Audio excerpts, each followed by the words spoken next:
मैं डॉक्टर राजेश जैन, नाक कान गला रोग विशेषज्ञ, देव ईएनटी हॉस्पिटल भीलवाड़ा, राजस्थान से हूँ। मैं आज आपको खर्राटे एवं नींद में सांस की रुकावट की बीमारी के बारे में बताना चाहता हूँ। सामान्यतः लोग वह खर्राटों को किसी बीमारी को नहीं मानते हैं।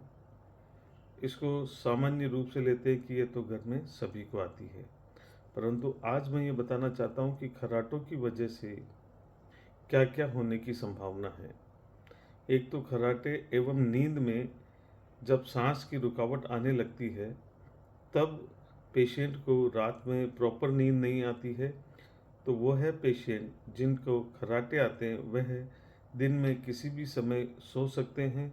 उनको दिन भर थकावट सी महसूस होती है, उनका ब्लड प्रेशर बढ़ा हुआ रहता है। उन पेशेंटों में डे टाइम स्लीपीनेस मतलब दिन में सोने की आदत बढ़ जाती है। कितनी बार ये बीमारी इतनी खतरनाक रूप से भी देखी गई है कि व्यक्ति वाहन चलाते समय भी सो जाता है, जिससे एक्सीडेंट और यहाँ तक कि डेथ होने की चांसेस भी है।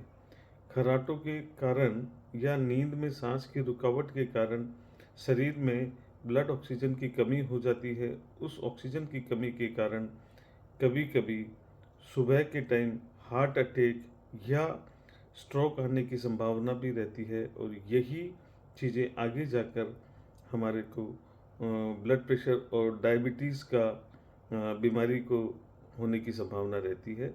इसी के कारण पेशेंट की डेथ होने की संभावना भी रहती है। और खर्राटों को आप सामान्य रूप से न लें, साथ ही इनके आने की वजह भी जानें। खर्राटे क्यों आते हैं इसके बारे में मैं एक बेसिक नॉलेज दे देता हूँ कि इंसान का वज़न बढ़ा हुआ रहता है, और या वो है अल्कोहल का कंजम्पशन करता है, या उसका एक्सरसाइज का शेड्यूल नहीं होता है। अगर किसी का बॉडी मास इंडेक्स 28 से ज़्यादा है तो उसको रेगुलर एक्सरसाइज करके उसको अपना वज़न कम करना है, अल्कोहल या नींद की बीमारियों से छुटकारा लेना है। साथ ही अपने किसी नज़दीक ईएनटी के डॉक्टर को दिखाकर जांच कराएं कि खर्राटे की आने की वजह कहीं नाक में रुकावट या गले में किसी तरह की बीमारी के कारण रुकावट तो नहीं है। सामान्यतः यह पाया जाता है खर्राटे वाले पेशेंटों में कि उनकी नाक की हड्डी या तो बढ़ी हुई रहती है या उसकी नाक के अंदर मस्से की बीमारी रहती है। कितनी बार ऐसा देखा गया है कि गले में टॉन्सिल या उनके पीछे ज़ुबान का मोटापन होना भी खर्राटों की वजह होती है। इन सभी बीमारियों का समय रहते इलाज भी होता है, और कुछ बीमारियां हमारे लाइफस्टाइल चेंज करने यानी कि कसरत करने एवं अपने वज़न कम करने, अल्कोहल को छोड़ने से भी ठीक हो सकती है।